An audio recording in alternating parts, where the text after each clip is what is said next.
1학년 때 했던 입자 모형 표현하기 보겠습니다. 자, 물질은 크게 세 가지 상태가 있어요. 고체, 액체, 기체가 있고 이 각각은 고체, 액체, 기체 이런 식으로 표현할 수 있답니다. 자, 고체를 이루는 입자는 제자리에서 진동운동을 합니다. 자, 이런 식으로 제자리에서 진동운동한다라고 하는 것을 표현을 하면 돼요. 자, 액체는 비교적 활발하게 움직입니다. 자, 좀 더 아까보다 활발하게 움직이지요. 자, 기체를 이루는 입자는 아주 활발하게 움직인다. 자, 이런 식으로 입자 옆에 이런 꼬리를 달아서 입자의 활발한 정도를 표현할 수가 있답니다. 자, 온도가 다른 물 입자의 운동 표현하기. 간단하게 영상을 보고 설명을 하도록 할게요.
온도가 다른 물 입자의 운동 표현하기. 뜨거운 물은 잉크가 빨리 퍼져요. 자, 빨리 퍼지는데 왜 그런다? 뜨거운 물에서는 물 입자가 아주 활발하게 움직이기 때문입니다. 자, 차가운 물은 잉크가 천천히 퍼져요. 자, 왜냐하면 찬물에서는 물 입자가 어떻게 움직인다고? 둔하게 움직이기 때문입니다.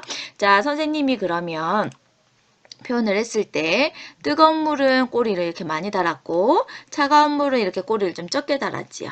이 꼬리의 개수를 가지고 활발한지 둔한지 표현할 수가 있답니다.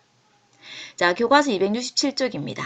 뜨거운 물에 넣은 잉크는 어떻게 퍼진다고? 빨리 퍼지고 찬물에 넣은 잉크는 천천히 퍼집니다. 자, 물이 뜨거울 때에는 물입자가 활발하게 움직이고 차가울 때에는 물입자가 둔하게 움직이기 때문입니다.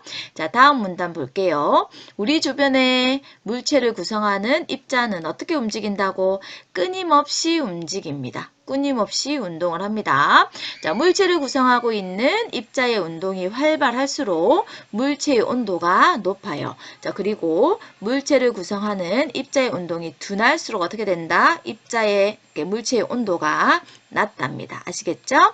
자, 즉 지금부터는 줄을 긋도록 하겠습니다. 자, 온도라고 하는 것은 뭐냐면 물체를 구성하는 입자의 운동이 활발한 정도를 온도라고 얘기를 해요. 그리고 이 온도는 숫자로 표현을 하게 되겠지요. 자, 그래서 단위로는 섭씨와 켈빈을 사용을 한답니다. 자, 다시 한번 정리를 하면 온도라고 하는 것은 물체를 구성하는 입자의 활발한 정도를 나타내고 단위로는 섭씨와 켈빈을 나타내는데 이 섭씨 온도라고 하는 것은 뭐냐면 물에 어는 점이 0도씨지요. 자, 그리고 물에 끓는 점은 100도씨지요. 그럼 이 0도와 100도 사이를 100칸으로 나눠요. 자, 그렇게 해서 온도를 나타내는 것을 섭씨 온도다라고 얘기를 하고, 자, 켈빈 온도는 뭐냐면 이 섭씨 온도에 273이라고 하는 숫자를 더한 것을 켈빈 온도라고 얘기를 합니다. 자, 우리가 주로 사용하는 것은 섭씨 온도가 되겠지요. 자, 그리고 이런 섭씨 온도 즉 온도를 측정하는 기구는 온도계인데 온도계는 다양한 형태로 존재를 하고 있습니다. 자, 온도와 입자의 운동을 볼게요. 물체를 구성하고 있는 입자의 운동이 활발하면 온도는 높습니다. 자, 물체를 구성하고 있는 입자의 운동이 둔하면 온도는 낮게 된답니다. 아시겠죠? 자, 아래쪽에 그림 확인할게요. 온도가 높은 물체와 온도가 낮은 물체가 있는데 온도가 높은 물체는 입자의 운동이 활발합니다. 자, 그리고 온도가 낮은 물체는 입자의 운동이 어떻게 된다? 둔합니다. 자, 그래서 자, 온도가 높은 물체는 입자 사이의 거리가 누구보다 여기보다는 입자 사이의 거리가 조금 더 멀게 되겠습니다. 자, 그렇기 때문에 똑같은 물체일 경우에는 온도가 높을수록 부피가 더 크게 된답니다. 자, 아래쪽에 있는 스스로 확인하기 문제 볼게요. 물체를 구성하고 있는 입자의 운동이 활발할수록 물체의 온도가 높다. 자, 뭐는 물체를 구성하고 있는 입자의 운동이 활발한 정도를 나타낸 것이다. 온도는 물체를 구성하고 있는 입자의 운동이 활발한 정도를 나타낸 것입니다. 자, 아래쪽에 뜨거운 물이 든 컵을 탁자 위에 놓아두었어요. 시간이 한참 지난 다음에 물 입자의 운동을 처음과 비교해서 설명을 해보세요. 자, 그러면 뜨거운 물이 들어있었는데 시간이 지나면 어떻게 되겠습니까? 식게 되겠지요. 즉, 온도가 낮아지게 되겠지요. 자, 그러면 어떻게 된다? 뜨거운 물이 식으면 온도가 낮아지게 되므로 물 입자의 운동은 처음보다 어떻게 된다고? 둔해집니다. 왜? 온도가 낮아지기 때문에 물 입자의 운동은 처음보다 둔해지게 된답니다. 자, 오늘은 교과서에 밑줄 긋는 것으로 수업을 끝내도록 하겠습니다. 자, 다음 영상도 시청 바랍니다. 끝.